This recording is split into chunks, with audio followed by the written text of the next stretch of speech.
एक गांव में भुवी शिल्पा नाम के पति पत्नी मटके बनाते हुए अपनी जिंदगी गुजारते थे।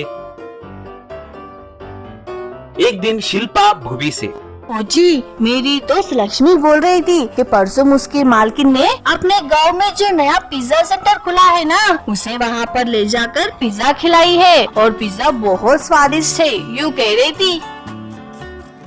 क्या पिज्जा माने क्या है री? मुझे भी नहीं पता जी, मगर उसके बारे में सुनने के बाद से मुझे वो पिज्जा खाने का बहुत मन कर रहा है जी। जाएंगे क्या? मैं वो सब नहीं खाऊंगा, मगर तुम्हें खिलाऊंगा। 2 दिनों में इन सारे मटकों को बेचने के बाद वहाँ पर जाएंगे। शिल्पा बहुत खुशी। एक दिन भुवी शिल्पा उस पिज्जा सेंटर को गए। भाई, हमें पिज्जा के बारे में नहीं पता, मगर एक के लिए बस में जितना एक पिज्जा लाओ। थोड़ी देर के बाद सर्वर एक छोटा सा पिज्जा लाकर टेबल पे रखा। शिल्पा बहुत खुश होकर पिज्जा खाने लगी।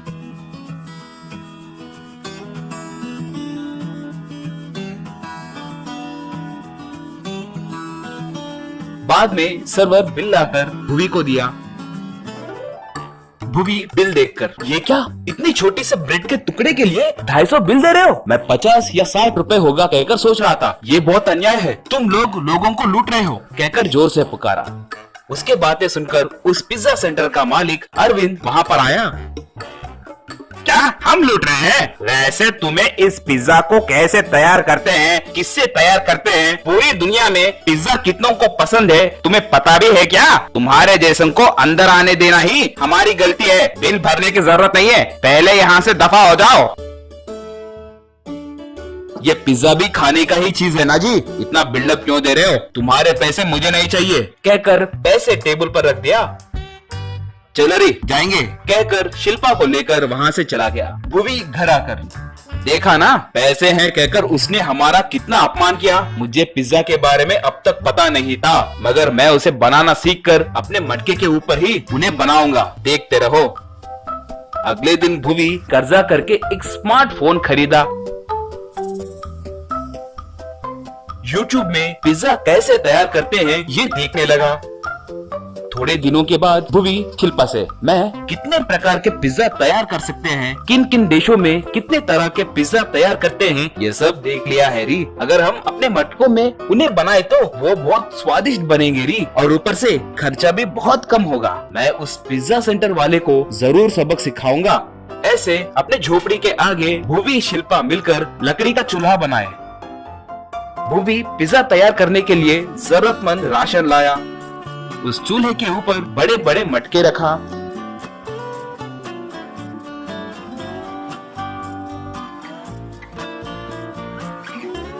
उन मटकों में पानी डाला और उन मटकों के ऊपर पिज्जा तैयार करने लगा। वो पिज्जा देखने में बड़े और अच्छे थे।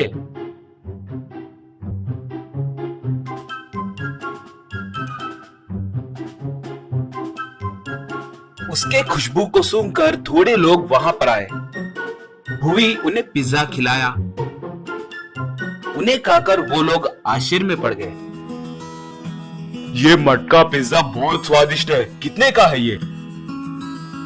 सिर्फ 100 रुपए ही है सर। वो दंग हो गया। क्या, इतना बड़ा पिज्जा सिर्फ 100 रुपए ही है क्या? हाँ सर, हमें कोई लालच नहीं है जी, सिर्फ 20 रुपए का मुनाफा मिले तो बस है।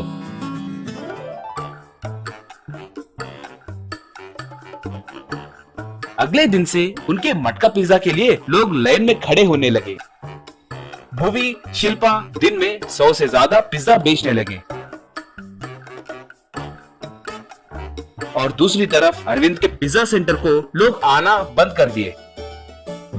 एक दिन अरविंद भुवी के घर आया। पूरा गांव तुम्हारे मटका पिज्जा के बारे में ही बात कर रहे हैं। मैं भी स्वाद चखने के लिए आया हूँ। भुवी उसे एक पिज्जा दिया। अरविंद ने उसे खाया। अरविंद पिज्जा खाकर, भुवी जी, मैं इस गांव में मेरे पिज्जा सेंटर को बंद कर रहा हूँ, मगर आपने मुझे एक अच्छा पाठ सिखाया है। फूड बिजनेस में लालची बने तो आखिर में सिर्फ नुकसान ही मिलेगा कहकर मुझे पता चल गया है कहकर वो भुवी को नमस्कार किया। ऐसे बहुत कम दिनों में ही भुवी शिल्पा अमीर बन गए। वो हर दिन सुबह अपने झोपड़ी के पास आकर मटका पिज्जा बनाकर बेचने लगे। एक गांव में गंगा नाम की एक औरत हुआ करती थी। हाल ही में गंगा के पति का देहांत होने के कारण वो अपनी छोटी सी बच्ची को उठाकर एक ठेली पे मैगी बनाकर बेचती थी। वो मैगी के साथ तरह तरह के प्रयोग करती थी। आलू Maggi, egg Maggi, chicken Maggi, fish Maggi, ऐसे तरह तरह के मैगी बनाकर बेचती थी। इस वजह से बहुत कम समय में ही उसकी मैगी मशहूर हुई। लोग उसके ठेली के पास उमड़ कर आने लगे। एक बार विक्रम नाम का एक व्यक्ति गंगा के मैगी के ठेली के पास आकर, मैं कौन हूँ पता है क्या? इस जिले के होटल यूनियन का प्रेसिडेंट हूँ। कहा। गंगा तब, नमस्ते जी, आपको कौन सा मैगी चाहिए? गर्मा गर्म मैगी बनाकर दूंगी। बोली। विक्रम तब, मैं तुम्हारी मैगी को खाने नहीं आया हूँ। तुम्हारा मैगी सेंटर हमारे होटल यूनियन में नहीं है ना, इसलिए इसे बंद करने का ऑर्डर देने आया हूँ। कहा। गंगा तब, ये क्या साहब, मेरी एक छोटी सी ठेली है, इसे आप होटल में गिनती कैसे करोगे? बोली। विक्रम तब, मैं भी वही कह रहा हूँ, तुम्हारी ठेली होटल के गिनती में नहीं आएगी, मगर तुम इस गांव में मौजूद सारे होटल से भी ज्यादा सेल्स कर रहे हो। ये हमारे यूनियन के रूल्स के खिलाफ है। टेक्निकली हम तुम्हें मेंबरशिप भी नहीं दे सकते, इसलिए तुम्हें तुरंत अपना व्यापार यहाँ से निकालना होगा। कहा। गंगा तब, साहब, इस गांव के होटल वाले इससे पहले ही मुझे चेतावनी देकर गए थे। आप उनके पास से पैसे लेकर ऐसे बोल रहे हैं कहकर मुझे पता है व्यापार में मुकाबला करना है, मगर कायर जैसे व्यापार को बर्बाद करना ठीक नहीं है साहब। बोली। विक्रम तब, क्यों रे, ज्यादा बकइयो। पुलिस वाले, रेवेन्यू अधिकारी, ये सब मेरे अच्छे दोस्त हैं। अब से तुम इस गांव में व्यापार ही नहीं, जी भी नहीं सकते। तुरंत अपना झोपड़ी निकालकर गांव के बाहर जियो, नहीं तो तरह तरह के केस तुम पे डालकर तुम्हें फंसाऊंगा। कहा। गंगा को ये सुनकर बहुत रोना आया। हे भगवान, आप ही मुझे बचा सकते हैं। सोची। ऐसे गंगा उस गांव के बाहर एक पहाड़ के पीछे अपना झोपड़ी बनाई, एक पेड़ को झूला बांधकर अपने बेटी को सुलाने लगी। अब गंगा को क्या करना है कुछ समझ में नहीं आ रहा था। वो काम ढूंढने के लिए आगे बढ़ी। एक जगह पर स्कूल के बच्चे पिकनिक मना रहे थे, मगर सब बहुत उदास थे।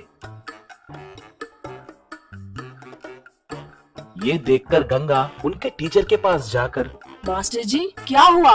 बच्चे ऐसे उदास क्यों है? कहकर पूछी। मास्टर तब, सब मेरे कर्म है माँ, मैं इन्हें पिकनिक को लाया हूँ। सुबह से ये बच्चे यहाँ अच्छे से खेल रहे थे। दोपहर को खाना लाने वाला ट्रक उलट गया था और सारा खाना नीचे गिर गया। अब इन्हें बहुत भूख लग रही है, इसलिए मैं पिकनिक को रोककर इन्हें गांव के अंदर ले जाने की सोच रहा हूँ। इस वजह से ये सब मुझसे रूठ कर बैठे हैं। कहा। गंगा तब, बेचारे बच्चे, आप मुझे 10 मिनट का टाइम दो, मैं इनके लिए स्वादिष्ट मैगी बनाकर दूंगी। बोली। तब मास्टर, मगर उसके लिए जरूरतमंद चीजें लाने के लिए भी गांव के अंदर तो जाना ही होगा ना माँ। कहा। वो, जरूरत नहीं है साहब, मेरे पास बहुत सारे मैगी पैकेट्स हैं और सामान भी है। बगल में ही मेरी झोपड़ी है। बोली। गंगा तुरंत उस जगह पर एक चूल्हा तैयार करके उसके ऊपर एक बड़ा भगोना रखी। उसके बगल में बहुत सारे मैगी पैकेट्स रखे हुए थे। उन्हें देखते ही बच्चों के मुंह में पानी आ गया। गंगा मैगी बनाना शुरू की। वो जब मैगी बनाने लगी तो बच्चे आकर उसके इर्द गिर्द बैठ गए। सिर्फ 2 मिनट में ही स्वादिष्ट मैगी तैयार हुई। गंगा बच्चों को पत्तों में मैगी परोस के दी। बच्चे खुशी खुशी मैगी खाने लगे। बाद में टीचर गंगा से, आपका एहसान मैं कभी नहीं भूलूंगा माँ। अब से पिकनिक को आने से पहले ही तुम्हें इन्फॉर्म करूंगा। बच्चों को तुम्हारा मैगी बहुत पसंद आया है, इसलिए आसपास के सारे स्कूल वालों को मैं तुम्हारे बारे में बोलूंगा। ये लो माँ पैसे, कहकर उसे पैसे दिया। गंगा उसे नमस्कार की। ऐसे गंगा स्कूल पिकनिक में मैगी बनाने लगी। लोग बच्चों के द्वारा उसके बारे में पता करके उसके झोपड़ी के पास ही कार और बाइक्स पे आकर प्रकृति के सुंदरता का आनंद लेते हुए खुशी से मैगी खाने लगे। ऐसे गंगा का व्यापार दोनों तरह से अच्छे से चलने लगा।